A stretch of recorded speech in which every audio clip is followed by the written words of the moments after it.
Oh boy, that was unexpected. Really, I come into this podcast with really low expectations since, they didn't hint anything. And I don't think they're gonna do any surprise here, but yeah, they did. They actually have some surprise here. So let's run down on each one of them bit by bit, starting with an update to the arcade, which will be dropped in April 19, but for NT, they say it's going to be in June, which I'm pretty sure it's going to be in early June since like the last time they have an update like this where there's a gap between it's usually around like 1 month and a half. Still not certain though. Anyway, first thing is buffs and nerf, and the first character who get a buff is EX skill.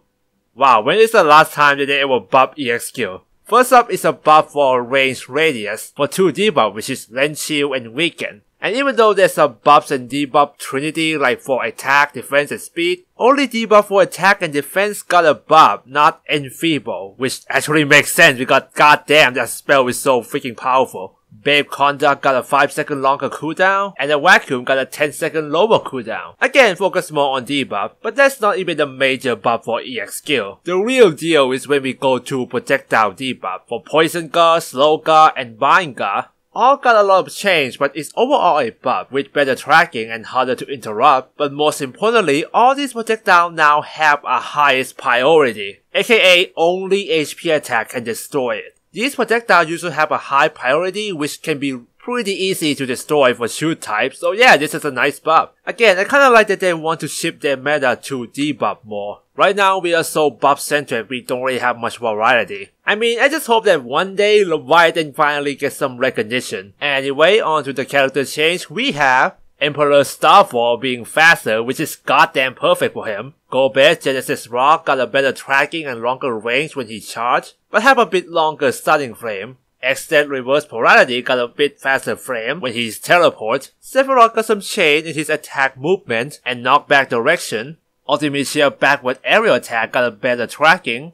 Jet Block reduced the Jet cancel cooldown by 2 seconds instead of 1. And also Jet Blade is a bit faster, so total bio damage over time have been reduced. Lightning Beatdown got a shorter poise frame. And Noctis, my baby! Warp Strike is faster and have a longer poise frame. Punch have a bit more vertical range. And oh boy, Steel Pirouette, I love what they did with this move. It's now a bit faster, have a longer poise frame, and you can dodge cancel out this move when you charge, just like Cloud. Seriously, now I have one more reliable option for HP attack other than Warp Strike and Punch.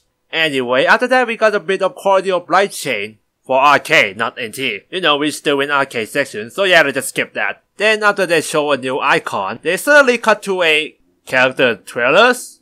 What? They didn't say there's gonna be a new character here. Wait, they just Warrior of Light. What the hell, are they trolling us? Oh.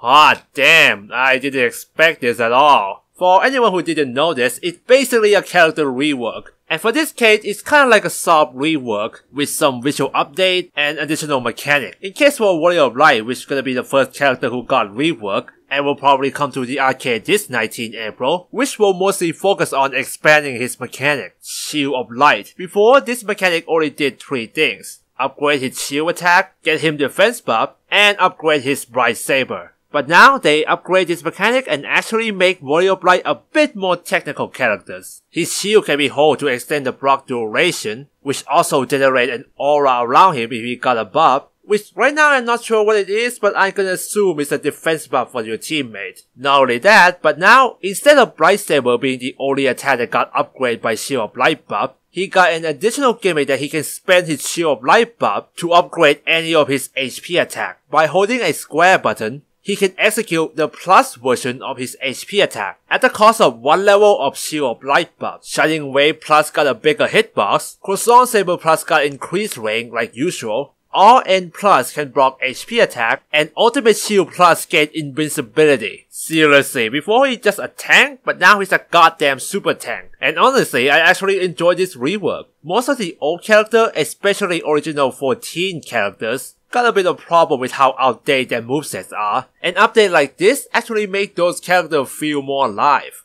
And the fact that they even doing a rework on an old character is shown how successful the arcade is and how long the arcade and NT is going to stay. They even say it's kinda like a revolution to Dissidia NT 2. Anyway, actually if I got this rework for every 2 months, and we got like 1 new character and 1 new rework for each month, I would be cool with that. Wait a sec, I can actually make moveset video for a rework character as well. God damn, that's perfect. Thank you, Square. I haven't said that word in a while.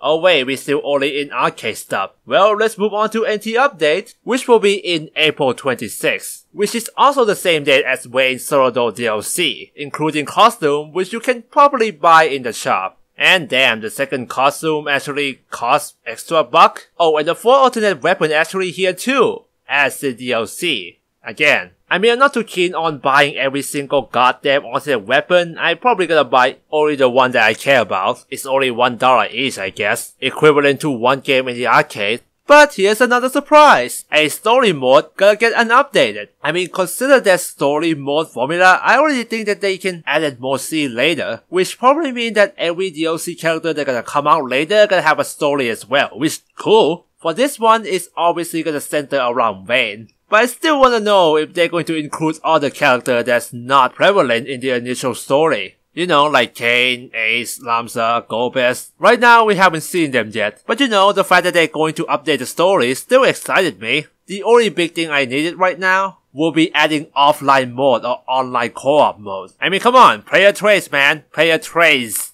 And I guess that's kinda wrap it up. When the update come next week, I will see how it goes. And maybe in the meantime, I will make Warrior of Light 2.0 moveset video. I'm 2Basicer and see you in next video.